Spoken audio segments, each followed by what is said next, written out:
A room full of silver-haired women dressed in black and festooned with silver satin ribbons stood up in unison on August 28 at the Pasadena City Council to call attention to climate and its dangers to public health. More than 60 Pasadena area residents, including some men, packed the city council chambers. A total of 12 senior women addressed the council during the public comment period. They spoke of the dangers from excessive heat caused by climate change on the elderly and, in particular, on senior women. Recent studies show that in 2022, more than 60,000 Europeans died from excessive heat caused by climate change, with the largest number of those deaths among senior women. Tonight I ask that the Council take urgent action to protect older Pasadena residents like me from heat-related climate change. A recent study published in Nature Medicine showed that 61,000 people died in Europe in 2022 from climate change-related heat, and older women died in disproportionate numbers. We're fortunate to have our own public utility company, and we have our own public health department. We need a full discussion of the topic of the public health risks to our residents of excessive heat and fires caused by climate change. And we need PWP and our public health department to work together to help the city achieve its climate change-related goals. Please agendize the following topics on an urgent basis.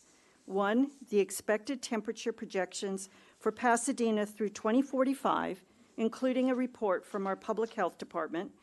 And 2, how Pasadena can make a specific plan for achieving its goal of 100% carbon-free electric power by the end of 2030. We're in a climate emergency. We need a specific plan now with a timeline and milestones to meet the City Council's goal of 100% carbon-free electric power by 2030. And we need transparency in the process. Thank you. I'm a 30-year resident of Council District 2. From comments to the Municipal Services Committee last Tuesday, I learned that PWP's ill-chosen consultants recently told STAG members that the IRP will not be a plan to achieve 100% carbon-free electric power, just a compliance document. We have already seen the impacts of climate change. PWP must recommend a plan to the City Council that will meet the city's adopted policy goal of carbon-free sourcing by 2030. Council must demand a concrete plan to achieve its goal of carbon-free energy by 2030, including a preferred portfolio of power providers. Good afternoon. I'm a longtime resident of Pasadena, and I'm in the 5th District. I made my little sign that only seniors can read because it's in cursive. I'm also not going to take very much time, but I will be saying what's in my heart, which is I'm a member of Pasadena 100. I'm also a member of Transition Pasadena and have been coming to this body for a long time, sending letters to all of you. And I've been aware that climate is something to pay attention to since I was a teen and couldn't see the mountains because of the smog. There was a fuel shortage way back then. I'm 71. Water pollution was something we knew we had to address way back then. Now we need to stand up. We need to do it as quickly as possible, and we have to pay the price for not having done it that long ago. Good afternoon. I am a long-term resident here in Pasadena District 2, and I am standing before you because I'm also a Canadian citizen, and as you saw in the news, Northwest Territories are all going up in smoke. There's not just one fire. Canadians were evacuated because all the major settlements were threatened with separate wildfires, all of them. As an example of how there's just so much going on everywhere all at once. Every extreme heat catastrophe has human fingerprints all over it. And we are no exception in this city. It drives home the point that climate catastrophes are real, they're accelerating, and we're culpable. So we're all here tonight in our black and armbands in solidarity together because we are here to demand that our citizen-owned utility work with STAG and adopt a proposed mitigation plan stat. That's medical. That means now, not tomorrow, not the end of November, but now. And as moving as if our lives depended on it, because guess what? They do. They do. We're feeling the effects, and it depends on PWP's immediate action. Climate activism can no longer be viewed as altruistic. It's an act of survival, pure necessity. So we're here to demand that we stop the delays, the excuses, the $700,000 consultant fees to 3 different companies to put into policy a working plan that's transparent. Good evening, Vice Mayor and City Council. I am Therese Brummel, registered nurse, 44-year resident of District 2, 71 years old. I am here to stand with the Swiss elder women who have sued their government for not doing everything in their means to protect them from the effects of climate change. Women of my age are disproportionately at risk for adverse health impact from extreme heat. The clock is ticking. You have unanimously signed an initiative to be carbon-free by 2030, but the IRP plans do not entirely reflect that. I ask you now to press PWP to comply with your stated goal of carbon-free energy by 2030, which is attainable. And truth be known, I am not so much here tonight to beg for my own protection as I am here to speak on behalf of my 2 young granddaughters, also Pasadena residents. I hope and pray we will leave them a livable world.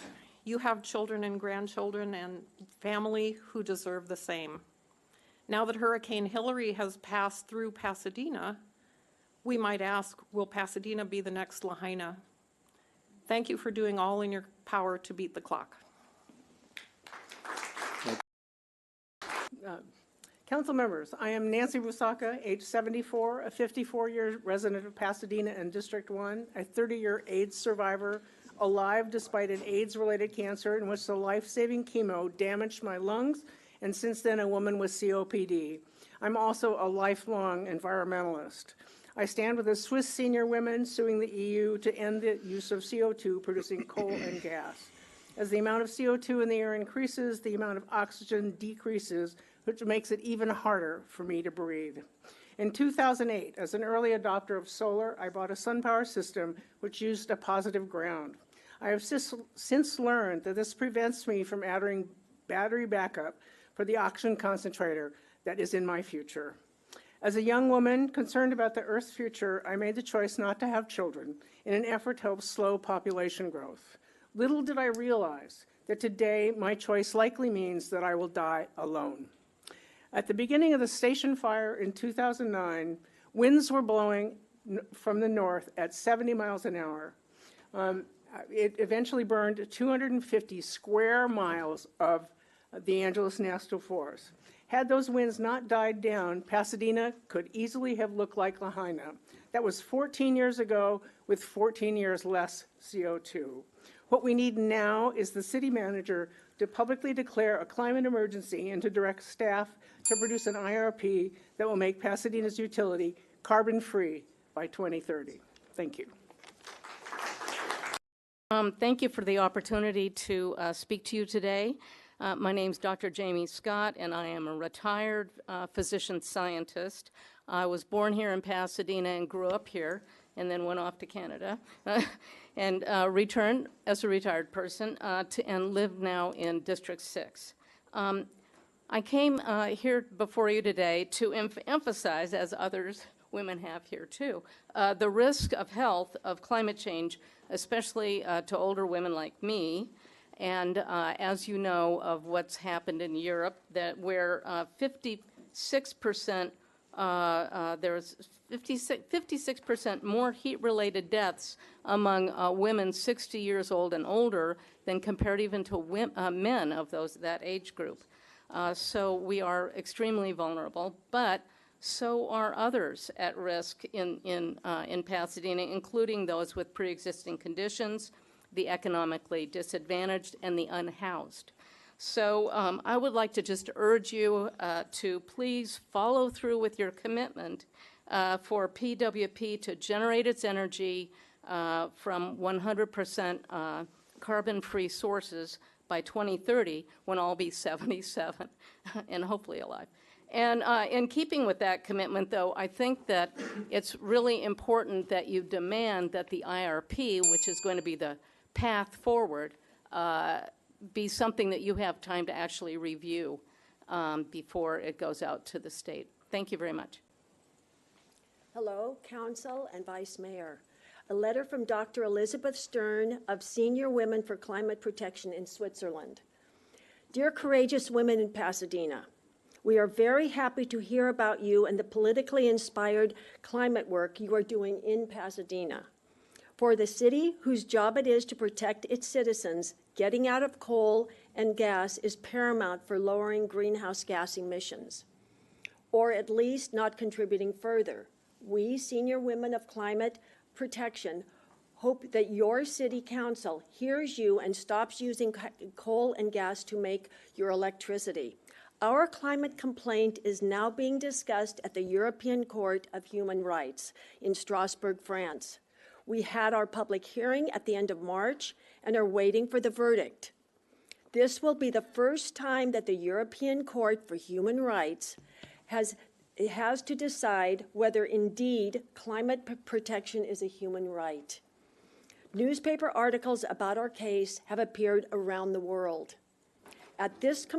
All of this commotion about a group of tough older women, average age 73, who had the nerve to take their government to court for violating the human right to life and health by failing to take concrete and fast measures against the climate crisis. In your country, the far-reaching verdict has been spoken in Montana. In Pasadena, you women and your like-minded men are on an important journey with your intervention at the City Council. Hopefully, the Council will listen to you and do everything they can to stop oil and gas as a source of energy for the citizens of Pasadena. We wish you well. Thank you. Good evening.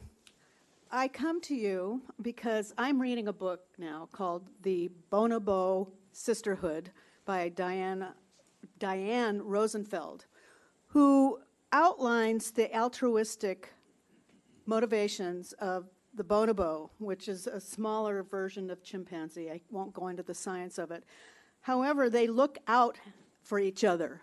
And I just want to point out how many of the bonobo sisterhood is here tonight to encourage you to get serious and urgent about the climate crisis. We've got students in Montana standing up for each other in a very bonobo kind of action, and it didn't matter what their gender was. They're standing up and saying, you know what, this is not okay, and you've got to get a fire under your butts. And the Swiss women, and now all of us are here to say, you know what, be bonobos, don't be jerks. That's it. Thank you. Hi, my name is Lisa. I'm a resident of Pasadena. I've been here for 2 years, and before that, I've lived in the San Gabriel Valley for 25 years. And I remember when I first came here, I couldn't see the mountains. So I'm glad to see the mountains now. But I have been an environmental activist since the mid-'80s, and it just frustrates me to no end that we're at this point now.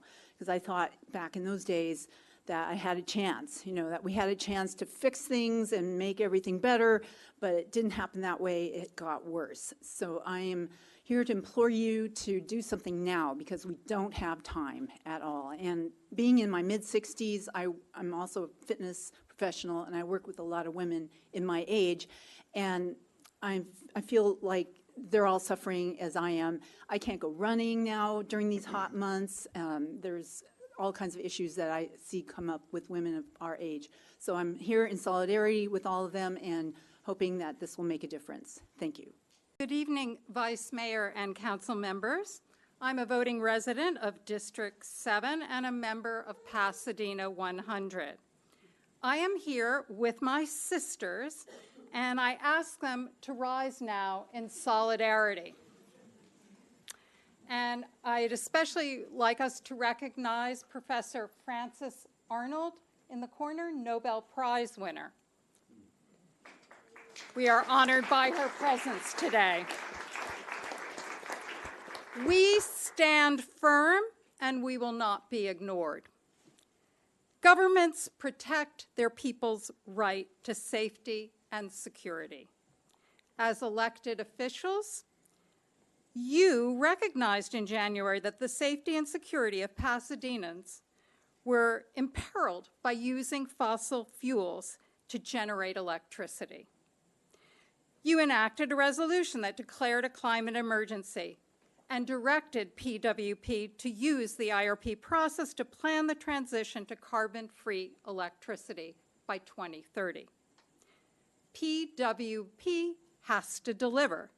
It must produce a plan with a timeline and milestones that show the public how carbon-free electricity will be achieved by 2030.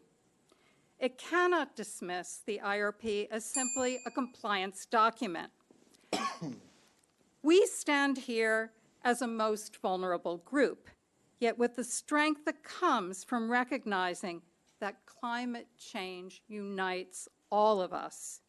You, the Council, have an historic opportunity. By holding fast to your resolution, you can inspire other municipalities to take impactful action against what is the greatest existential threat facing our planet. Thank you. Thank you. Thank you, Vice Mayors and members of the Pasadena City Council. I am a stakeholder in Pasadena. I live, however, in Los Angeles, California. I come representing the African Methodist Episcopal Church as director of the Social Action Commission, and we stand with First AME Pasadena, who is a part of the sisterhood represented here today. You can't see how I'm attired, I believe, but I'm in black too with my silver armband. It is not just symbolic. It is very important that we thank you for your stewardship. Thank you for your commitment to make a difference by 2030, but urge you to go the extra mile because your legacy is so important, as you've already shown. Maya Angelou says our legacy is every life we touch. And so for every life you touch, it is very important that there be carbon-free emission, and you have the ability to control your own utility company, which most jurisdictions do not have. We are proud to work in partnership with you and to continue as a part of Equal America, a national movement, and Blessed Tomorrow, a faith-based movement. Please look to us to help you achieve your goal. Thank you for your continued stewardship, and thank you for protecting the legacy for all of us. So that completes public comment, and Councilmember Jones. Yes. Thanks, Vice Mayor. I just had a quick question for the city manager in Sydney. What is the timeline for the IRP to return to the city council? And then will the IRP include a path towards 100% carbon-free by 2030? Thank you, Vice Mayor. Thank you, Council Member. Thank you, the rest of the council. To answer your question directly, the IRP will provide pathways for the carbon-free for 2030. That will be explicitly stated in the IRP, including what resources will be needed, including a delineation of resources internal to the city, including the differentiation of resources such as demand response, the differentiation of rooftop solar, a differentiation of all kinds of resources. So specifically, the IRP will come back with pathways to satisfy the 2030 carbon-free public policy goal initiated by this body. In terms of timing, we are looking at a fall, October-ish, a November timeframe to come back to the council, and backing up in the months prior would be the EAC and also the MSC. Have an IRP meeting for those of you who are interested in the IRP that is virtual. Please attend that meeting, and if you want to leave your name, we can send you an information on how to sign up for that meeting, because we'd love to hear your feedback there as well. Thank you. And then as to it relates to all of the individuals that came out about climate change, does the city have a heat map? And if we don't, maybe that needs to be an item that comes to MSC to look at a heat map of the city and where the hot spots are, and then overlap that where we're planting trees. Because we've brought that up in MSC before, and we haven't received that heat map yet. But it would be great to know where the hot locations are, especially in some of the older districts in our city. And then also, I would say we have the home improvements program. I think we need another update on the home improvements program. And the home improvements program is a program that will someone from City of Water and Power Department will go out to your home and make sure that you're running efficiently. But if we could update that program to add more incentives for seniors, there may be an opportunity to look at that as well, the home improvements program at MSC. Thank you, Vice Mayor. I want to echo Mr. Jones and Mr. Hampton. And, you know, I talk a lot about how if we can't solve these problems here in Pasadena, nobody can, right? And I think we had an embodiment of that in this chamber today in the person of Dr. Francis Arnold from Caltech. And there was an introduction, but time didn't permit a full introduction. This is a Nobel Prize winning scientist who is currently the co-chair of President Biden's Council of Advisors on Science and Technology. So she's, what, a mile from this council chamber over at Caltech, and I will expect when we come back with the IRP that we will have reached out to authorities like that. I mean, look at the crosswalking that's possible in terms of knowledge, in terms of best practices, creativity, and even, dare I say, you know, an opportunity for partnering with the federal government, with resources. So there's no excuse for this. We have to do it. You know, hurricanes in California, Lahaina burned like that. I mean, we really need to, you know, what was the song in Hamilton? History has its eyes on you. History has its eyes on us right now, and we have a big opportunity. So I'm excited and confident that we're going to meet the challenge. Thank you.